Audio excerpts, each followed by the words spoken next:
Middle east में जारी सैन्य टकराव चौथे दिन और अधिक खतरनाक मोड़ पर पहुंच गया है।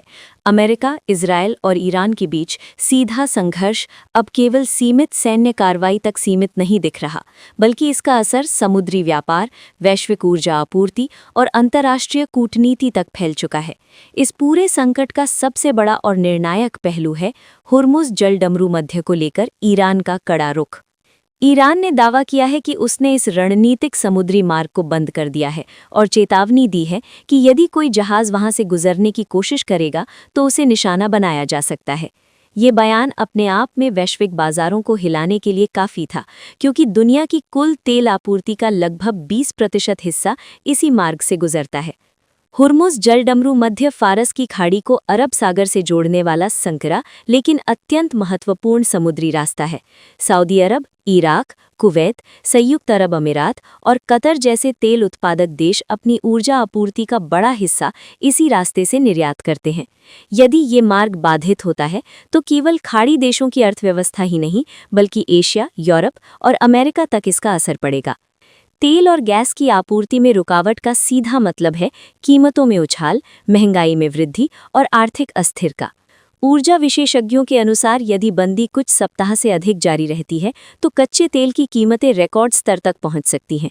इससे वैश्विक बाजारों में घबराहट और निवेशकों का पलायन देखने को मिल सकता है। ईरान की शक्तिशाली सैन्य इकाई इस्लामिक रेवोल्यूशनरी गार्ड कोर ने बयान जारी कर कहा है कि हुर्मुज़ से गुजरने वाले जहाज़ों को सुरक्षा की गारंटी नहीं दी जा सकती। अधिकारियों ने साफ किया है कि ये कदम क्षेत्र में हो रहे हमलों और ईरानी हितों पर पड़ रहे खतरे के जवाब में उठाया गया है। ईरान के सर्वोच्च नेता अली खामेनेई के करीबी सूत्रों का कहना है कि देश पीछे हटने की स्थिति में नहीं है। आधिकारिक तौर पर यह भी कहा गया है कि अमेरिका के साथ किसी भी तरह की वार्ता फिलहाल संभव नहीं है। तनाव तब और बढ़ गया जब सऊदी अरब की राजधानी रियाद में स्थित अमेरिकी दूतावास पर ड्रोन हमला हुआ। हमले के बाद दूतावास परिसर में आग लगने और विस्फोटों की खबरें सामने आईं। सोशल मीडिया पर वायरल वीडियो में धुएं और लपटों के दृश्य दिखाई दिए। अमेरिकी अधिकारियों ने इस हमले के पीछे ईरान समर्थित तत्वों को जिम्मेदार ठहराया है। हालांकि ईरान ने सीधे तौर पर जिम्मेदारी स्वीकार नहीं की, लेकिन उसके सैन्य अधिकारियों ने कड़े जवाब की चेतावनी जरूर दी है। हमले के तुरंत बाद अमेरिका ने क्षेत्र में रह रहे अपने नागरिकों के लिए एडवाइजरी जारी की। अमेरिकी विदेश विभाग ने मिडिल ईस्ट के 14 देशों से अमेरिकी नागरिकों को तत्काल निकलने की सलाह दी। इनमें Saudi Arab, Bahrain, Kuwait, Qatar, Israel, Jordan, मिस्र और संयुक्त अरब अमीरात जैसे देश शामिल हैं। अमेरिकी प्रशासन ने यह भी स्वीकार किया है कि हालिया संघर्ष में उसके कुछ सैनिक मारे गए हैं। पूर्व राष्ट्रपति डोनाल्ड ट्रंप ने बयान देते हुए कहा कि संघर्ष जल्द समाप्त होता नहीं दिख रहा और इसमें कई सप्ताह लग सकते हैं। इजराइल इस पूरे संघर्ष में सक्रिय भूमिका निभा रहा है। इजराइल ने ईरान के कथित सैन्य ठिकानों पर हमले किए हैं, जिनके जवाब में ईरान ने मिसाइल और ड्रोन हमलों की तीव्रता बढ़ा दी है। इजरायली रक्षा सूत्रों का कहना है कि ये कार्रवाई रोकथाम और सुरक्षा के तहत की जा रही है। वहीं ईरान इसे सीधा आक्रमण मानते हुए जवाबी कार्रवाई को न्यायोचित ठहरा रहा है। सऊदी अरब और अन्य खाड़ी देशों के लिए ये स्थिति दोहरी चुनौती बन चुकी है। एक ओर वे ऊर्जा निर्यात पर निर्भर हैं, दूसरी ओर उनके क्षेत्र में बढ़ता सैन्य तनाव सुरक्षा के लिहाज से गंभीर खतरा है। रियाद में हुए हमले के बाद सुरक्षा व्यवस्था और कड़ी कर दी गई है। तेल उत्पादन और निर्यात सुविधाओं की सुरक्षा बढ़ा दी गई है ताकि किसी भी संभावित हमले से बचा जा सके। भारत अपनी ऊर्जा जरूरतों का 80% से अधिक हिस्सा आयात करता है।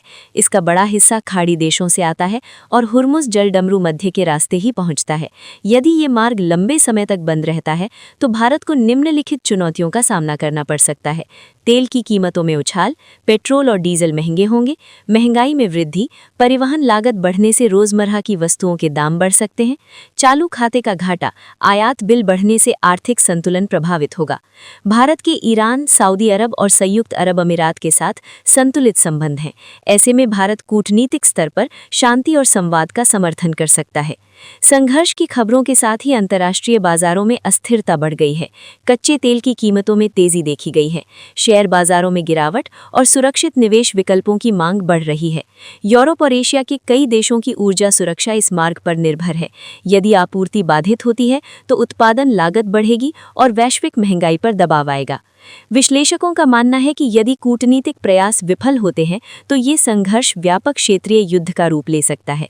मिडिल ईस्ट पहले भी लंबे समय तक अस्थिरता का केंद्र रहा है, लेकिन इस बार स्थिति ज्यादा संवेदनशील है क्योंकि इसमें वैश्विक शक्तियां सीधे तौर पर शामिल हैं। संयुक्त राष्ट्र और अन्य अंतर्राष्ट्रीय मंचों पर इस संकट को लेकर आपात बैठक की चर्चा है। हालांकि अब तक कोई ठोस मध्यस्थता पहल सामने नहीं आई। मिडिल ईस्ट में जारी ये जंग केवल क्षेत्रीय संघर्ष नहीं है, बल्कि इसका असर वैश्विक अर्थव्यवस्था, ऊर्जा बाजार और अंतर्राष्ट्रीय कूटनीति पर पड़ सकता है।